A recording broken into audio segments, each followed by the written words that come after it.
Wildlife Conservation Society. We represent wildlife in all places around the world. We have scientists, people go out working in the fields, and people working regularly to protect the wide range of life. I'm really proud to have a resident who needs your help.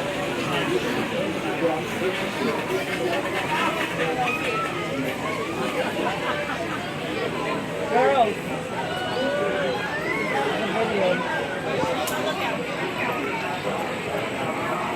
At the zoo, waiting for our train. You know where the alligator's not.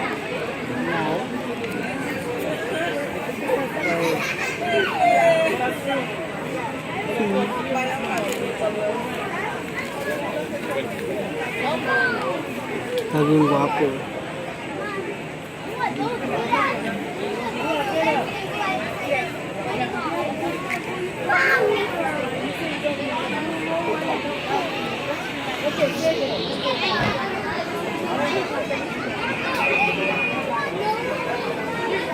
No está grabando. Me das tu cara, ¿va? Sí, claro.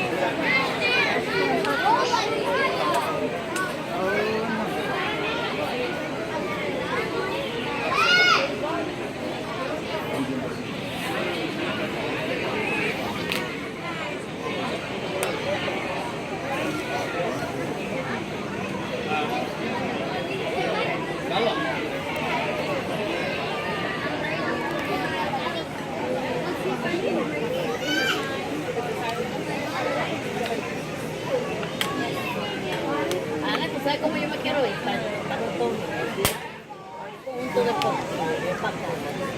O Adidas. ¿Qué Adidas es? Un conjunto deportivo. Hasta mi cerquita bastante. Pero te lo tengo que comprar arriba, pero no viene con tacos, mucho. ¿No eres loca con tenis?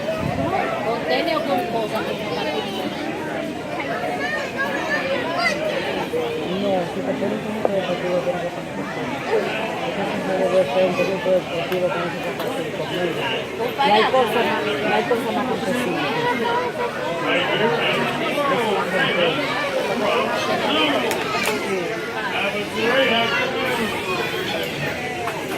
Pero como que mira, cuando te dicen que yo sabes. ¿Tú qué me quedas?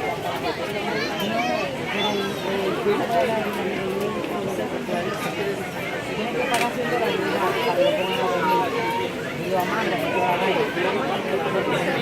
Estoy diciendo la verdad. No lo puedo decir.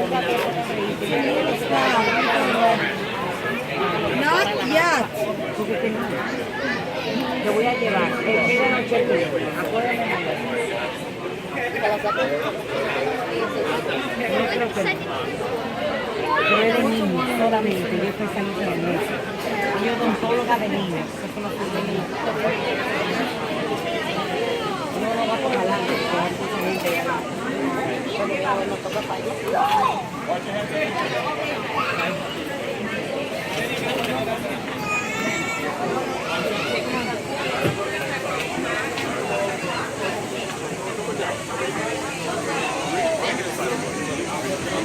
Emily and Ryan,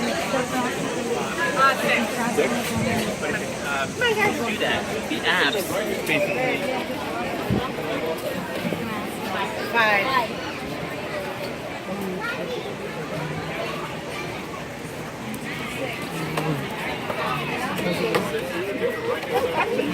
Right hand side of P3. How many people? Three. Actually, it's like the right hand side of one end. Right hand side of one end.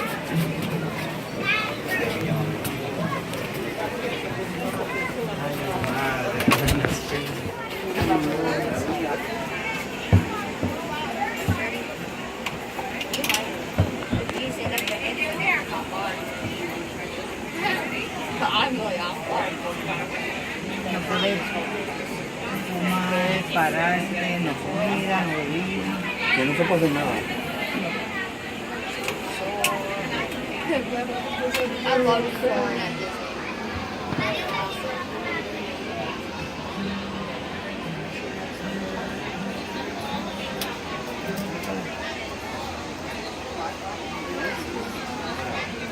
A lo mejor tómate algo y te tocaste a lo mejor un baño. que lava con jabón y ya se va haciendo.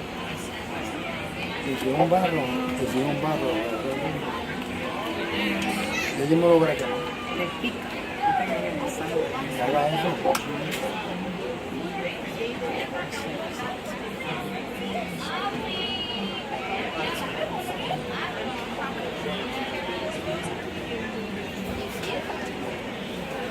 Y una vez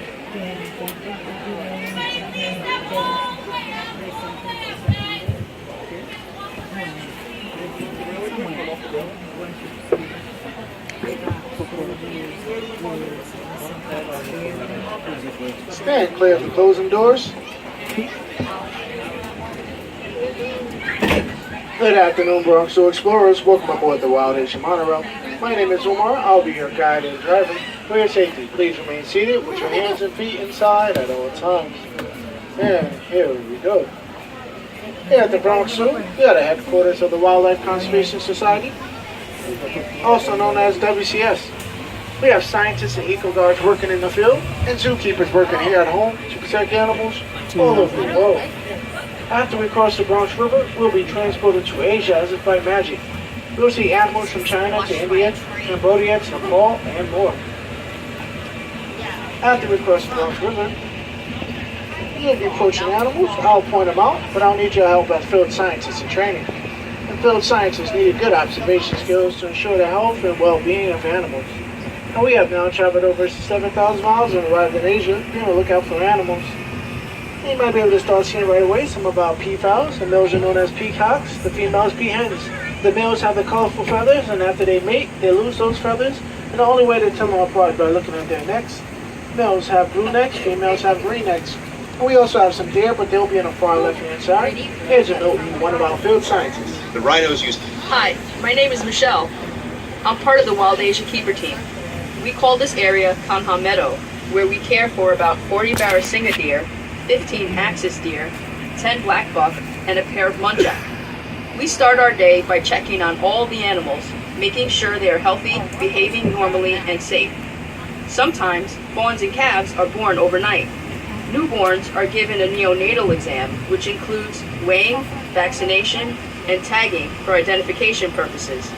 While the animals are in the meadow, we prepare their nighttime holding areas so that they have a safe and clean place to spend the night. These farmhouses represent an interesting WCS story. Farmers in Indonesia live closely with wild animals, like elephants, which we will see shortly.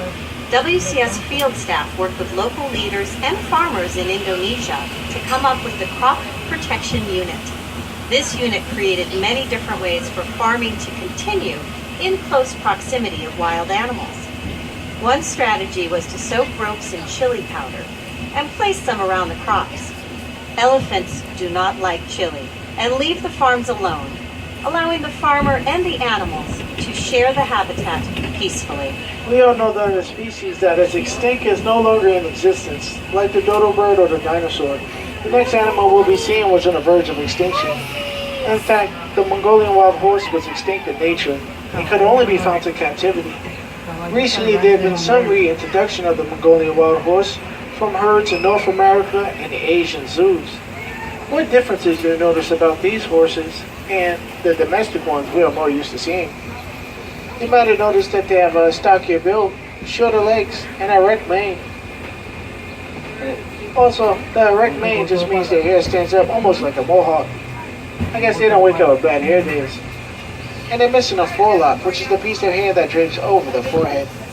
And children must remain seated at all times. Thank you. Here's a note from one of our field scientists. I'm Jonathan Slatt, and I'm the Russia and Northeast Asia coordinator for the Wildlife Conservation Society. I believe that wildlife has a place on this earth. My job is to find practical solutions that allow people and wildlife to thrive together. Przevalsky's horse went extinct in the wild in the 1960s. On a recent trip to Kazakhstan, I thought about the ongoing and successful efforts in that country to bring these horses back to the Central Asian steppe. The world needs happy stories, to watch the impossible become possible, and to see hope restored. That's what's happening today with Przevalsky's horse. And since 1902, we received our first Mongolian wild horse. To date, we have had over 50 wild Mongolian horsefowls born right here in the Bronx Zoo. If you were counting, you might have counted that we had a herd of 8. That would be 7 females and 1 male. Some days he's lucky, most days not so much. We give our Mongolian horses a lot of space to roam, if you notice.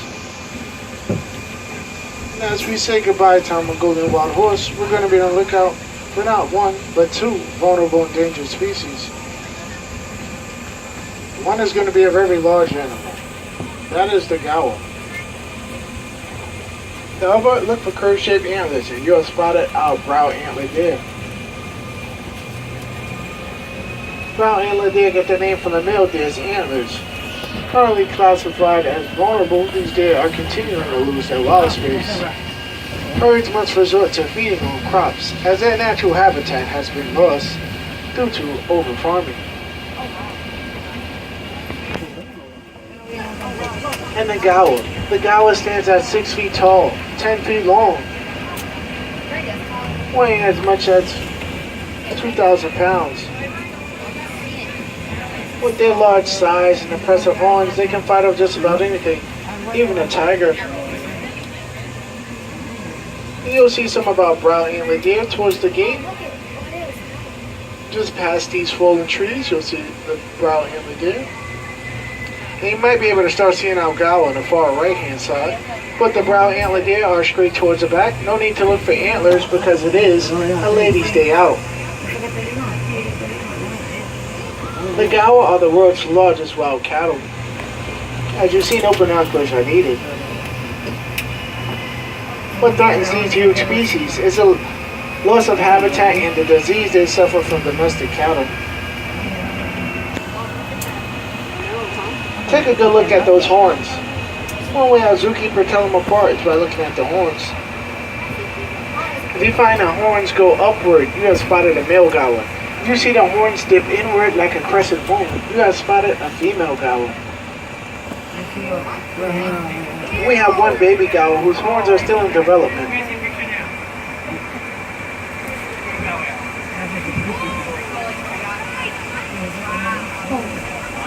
As we practice our scientific observation skills, you might be hearing a noise coming from the concrete jungle, rather than an Asian one. It's easy to forget that the Bronx Zoo sits in the heart of an urban environment. But the noise you hear behind you now is traffic on the Bronx River Parkway. The fence in front of us is used to reduce the city traffic noise. Well, as we round this corner, we're going to be on the lookout for an apex predator. The tiger. Tiger stripes provide excellent camouflage, so they're often difficult to find. They are so secretive that even professional researchers have trouble finding them. Although tigers are typically solitary and live alone in the wild, which is why you only see one tiger in an exhibit at a time. If we look for the tiger acts again that we all remain seated with our hands and feet inside at all times. Our tiger is going to be on the left-hand side, walking up the path. And that will be our 8-year-old Anakin.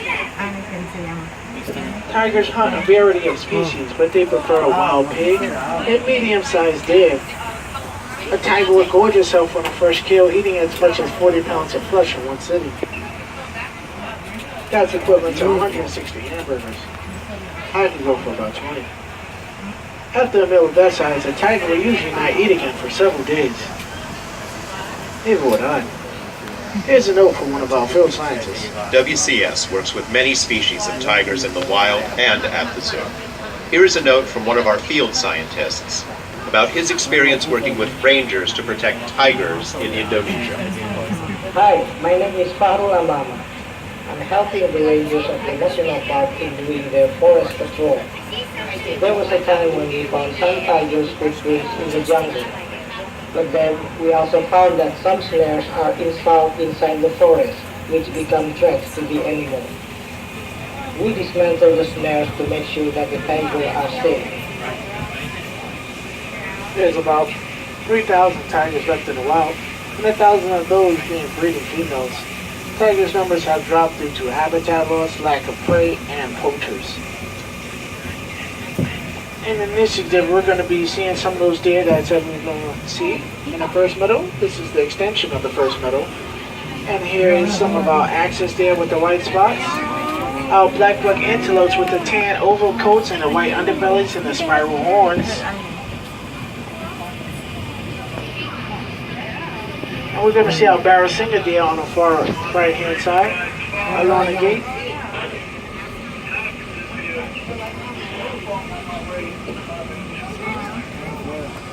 Barrasinger with the golden coats.